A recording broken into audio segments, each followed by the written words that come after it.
மாம்சத்திலே வாழ்ந்த இயேசு கிறிஸ்து விலையேற பெற்ற நல்ல சென்டெல்லாம் அவர் அனுபவித்தார் என்று சத்திய வேதத்திலே நாம் பார்க்கிறோம். எதை அனுபவிச்சாரு? விலையேற பெற்ற சென்ட், வாசனை திரவியங்கள், அதெல்லாம் கர்த்தர் என்ன செஞ்சாரு?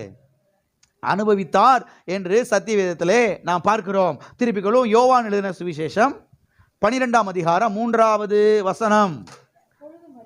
அப்பொழுது மரியாள் விலையேற பெற்ற களங்கமில்லாத நலதம் என்னும் தைலத்தில் ஒரு ராத்தல் கொண்டு வந்து அதை இயேசுவின் பாதங்களில் பூசி தன் தலைமயிரால் அவருடைய பாதங்களை துடைத்தாள். அந்த வீடு முழுவதும் தைலத்தின் பரிமளத்தினால் நிறைந்தது. ஆமென். பரிமளத்தினால் நிறைந்தது. விலையேற பெற்ற களங்கம் இல்லாத, அதாவது கலப்படம் இல்லாத, நலதம் அதாவது நறுமணமான தைலத்தை, அதாவது சென்ட்டை கொண்டு வந்து பூசினாள் என்று நாம் பார்க்கிறோம். ஆங்கிலத்திலே இது எப்படி வந்திருக்கிறது என்று சொன்னால் வெரி காஸ்ட்லி ஆயில் என்று வந்திருக்கிறது ஒரு ஆங்கில வேதாகமத்திலே. இன்னொரு ஆங்கில வேதாகமத்தில் எப்படி வந்திருக்கிறது? வெரி எக்ஸ்பென்சிவ் பெர்ஃப்யூம் என்று வந்திருக்கிறது. விலை உயர்ந்த வாசனை தைலம், விலை உயர்ந்த வாசனை திரவியம் என்று வந்திருக்கிறது. ரொம்ப காஸ்ட்லியானது, ரொம்ப விலை உயர்ந்தது அந்த சென்ட் என்று எழுதப்பட்டிருக்கிறது. எப்படிப்பட்ட சென்ட், எப்படிப்பட்ட வாசனை திரவியம்? விலை உயர்ந்த, விலை மலிவானது கிடையாது, விலை உயர்ந்த. இன்னைக்கு கிறிஸ்தவ ஜனங்கள் என்ன நினைக்கிறாங்கன்னா, ஏன் 10 ரூபாய்க்கு சென்ட் வாங்கினா போதாதா? ஏன் 300 ரூபாய்க்கு தான் வாங்கணுமா? ஏன் 500 ரூபாய்க்கு வாங்கினாதான் ஐயாவுக்கு வெளியே போக முடியுமோ? 10 ரூபாய்க்கு வாங்கக்கூடாதா? எல்லாம் இருக்கிறீங்களா? போயிட்டீங்களா? இதை 300 பணத்துக்கு விற்று ஏழைகளுக்கு கொடுக்கலாமே, ஏழைகளுக்கு கொடுக்கலாமே. ஆண்டவர் சொல்றாரு, விட்டுருப்பா அந்த பிள்ளைய, ஊத்தட்டு. அந்த பிள்ளை என்ன செய்யட்டும்? ஊத்தட்டுன்னு விட்டுட்டார். ஊத்துறா பாருங்க, விலை உயர்ந்த அந்த தைலத்தை கொண்டு வந்து ஊத்துறா பாருங்க. அருமையானவர்களை கவனியுங்கள். ஜனங்கள் என்ன நினைக்கிறாங்கன்னா, ரொம்ப மலிவானது, ரொம்ப சீப்பானது, ஒன்றுத்துக்கும் உதவாதது, அது ரோட்டில் பிளாட்பாரத்தில் விற்கிறது, ஒன்றுமில்லாதது, அந்த மாதிரி தான் வாங்கிட்டு வந்து என்ன செய்யணும்? யூஸ் பண்ணணும் மாதிரி நினைக்கிறாங்க. நான் சொல்கிறேன், இங்கே இருக்கிற ஒவ்வொருத்தருக்கும் பாருங்கள், தேவனுடைய பிள்ளைகள் ஒவ்வொரும் எண்ணங்களை என்ன செய்யணும்? மாற்றணும். ஆண்டவரே, உயர்ந்த எண்ணங்களை எனக்கு தாரும், விசாலமான எண்ணங்களை எனக்கு தாரும் ஆண்டவரே. அந்த கீழ்த்தரமான எண்ணங்கள், கீழ்த்தரமான புத்தி என்னை விட்டு என்ன செய்யட்டும்? நீங்கட்ட ஆண்டவரே. சில சமயங்கள் ஜெபிக்க வேண்டியது அவசியமாக இருக்கிறது. நானே சில சமயங்கள் இப்படி ஜெபம் பண்ண வேண்டியது இருக்குது. எல்லாம் இருக்கிறீங்களா? அது போதும் ஆண்டவரே, அதை அட்ஜஸ்ட் பண்ணிக்கிறோம் ஆண்டவரே.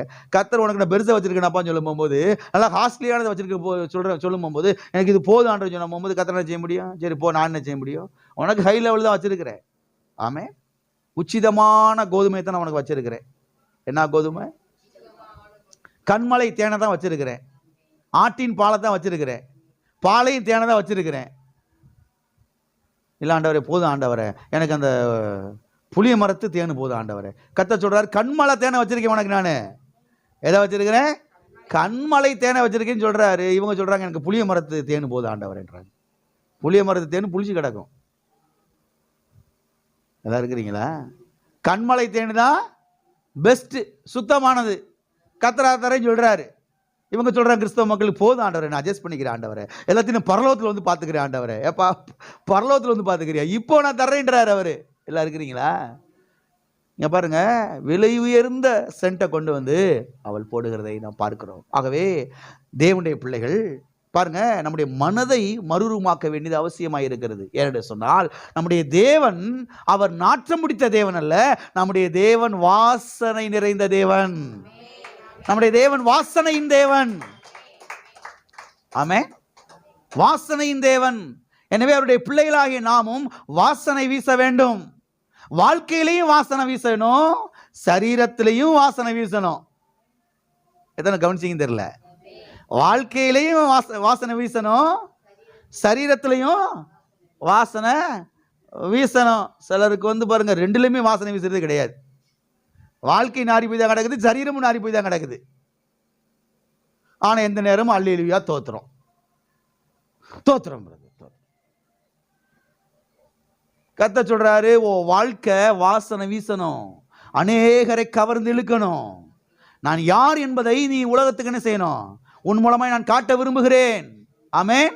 நீ நல்லா இருக்கும் பொழுது, நீ ஆசீர்வாதமாய் இருக்கும் பொழுது, நீ சுகமாய் இருக்கும் பொழுது, ஓ மூலமாய் என்னுடைய நாமம் என்ன செய்யப்படுகிறது? மகிமைப்படுகிறது. ஆகவே தேவனுடைய பிள்ளைகள் இதெல்லாம் விரும்பணும். ஆமே, என் வாழ்க்கை மூலமாய் கர்த்தருடைய நாமம் மகிமைப்படணும். என் சரீரத்தின் மூலமாய் கர்த்தருடைய நாமம் என்ன செய்யணும்? மகிமைப்படணும். ஆமே, நல்ல ஒரு பரிசுத்தமான வாழ்க்கை வாழ்ந்து, ஒரு தூய்மையான வாழ்க்கை வாழ்ந்து, ஒரு நல்ல வாழ்க்கை வாழ்ந்து, அதன் மூலமாய் கர்த்தருடைய நாமத்தை என்ன செய்யணும்? மகிமைப்படுத்த வேண்டும். அப்ப வாழ்க்கையின் மூலமாகவும் தேவனுடைய நாமம் என்ன செய்யணும்? மகிமைப்படணும், வாசனை வீசணும். சரீரத்தின் மூலமாகவும் தேவனுடைய நாமம் மகிமைப்படணும், வாசனை என்ன செய்யணும்?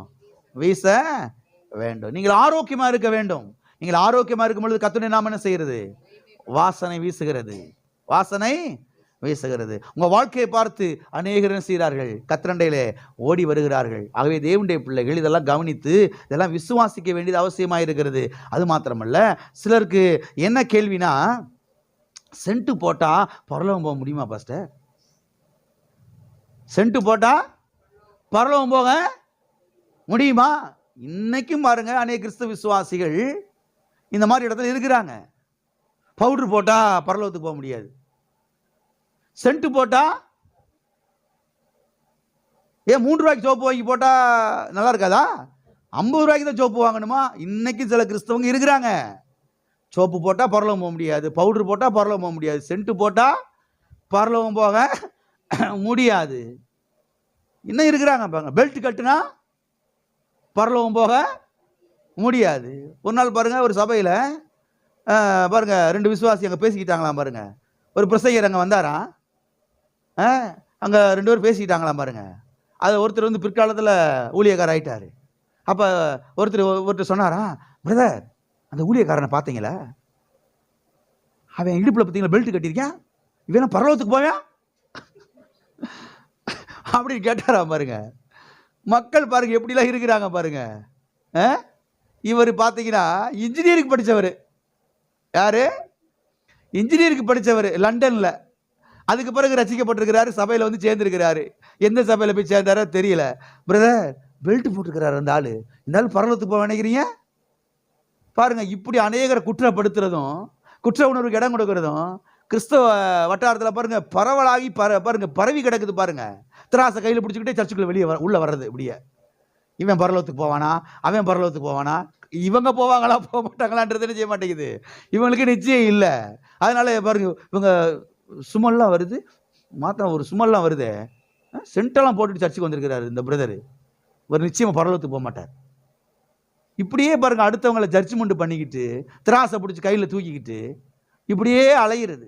மனது பாருங்க கெட்டு போச்சு. மனதில் கர்த்தர் இல்லை, அவருடைய வார்த்தை இல்லை, அவருடைய கல்வாரி இல்லை, அவருடைய தழும்பு இல்லை, அவருடைய காயங்கள் இல்லை, அவரை குறித்த நினைவுகள்லாம் இல்லை. இவங்களை பற்றி இவங்க பரலோகம் போவாங்களா, அவங்க பரலோகம் போவாங்களா? எப்படி ஆசீர்வாதம் வரும் குடும்பத்தில்? எப்படி தரித்திரம் மாறும்? எப்படி கடன் பிரச்சனை மாறும்? மனதில் கர்த்தர் இருந்தால் தானே, அவருடைய வார்த்தை இருந்தால் தானே, அவருடைய கல்வாரி குறித்த ஒரு தியானம் இருந்தால் தானே குடும்பத்தில் ஆசீர்வாதங்கள் உண்டாக போகிறது. ஏன் அநேக கிறிஸ்தவ விசுவாசிகள் இன்னும் பாருங்க வறுமையில் இருக்கார் என்பதுக்கான பதில் இதெல்லாம் நீங்கள் கவனிக்கணும். இந்த நேரம் இந்த சிந்தனைகள் இருக்கிறது. தேவனை பற்றி சிந்தனை இல்லை, அவருடைய வார்த்தையை பற்றி சிந்தனை இல்லை, அவருடைய நாமத்தை பற்றி சிந்தனை இல்லை, அவர் கல்வாரி சிலுவையில் எனக்காக என்ன செய்து முடித்திருக்கிறார் என்பதை குறித்த ஒரு தியான ஒரு சிந்தனை எல்லாம் இல்லை. எந்த நேரம் இதை பற்றி அதை பற்றி அவங்க பற்றி மனது வறண்டு போச்சு. அருமையான தேவனுடைய பிள்ளைகளே, உங்களுடைய மனதை கர்த்தருடைய வார்த்தை கொண்டு என்ன செய்யுங்கள்? சரிப்படுத்துங்கள். ஆகவே மக்களுக்குள்ள பாருங்க ஒரு தவறான எண்ணம் இருக்குது. சென்ட் போட்டால் பரலோகம் போக முடியாது, பவுடர் போட்டால் பரலோகம் போக முடியாது, சோப்பு போட்டு குளிச்சா பரலோகம் போக முடியாது. நான் சொல்றேன், நிச்சயமா பரலோகம் போவீங்க. ஏன் தெரியுமா? சென்ட் போட்ட இயேசுவே பரலோகம் போயிட்டார்ல.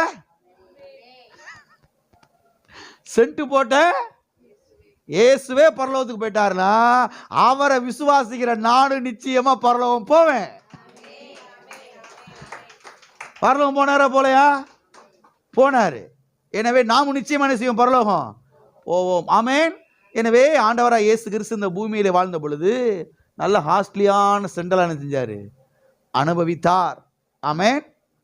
ஆகவே அவர் இந்த பூமியில வாழ்ந்த பொழுது அவர் அந்த பூமியில ஊழியத்தை அவர் செய்து கொண்ட அந்த நாட்களிலே அவர் செழிப்பிலே தான் வாழ்ந்தார். அவர் வறுமையில் என்ன செய்யல? வாழவில்லை. ஆமென்.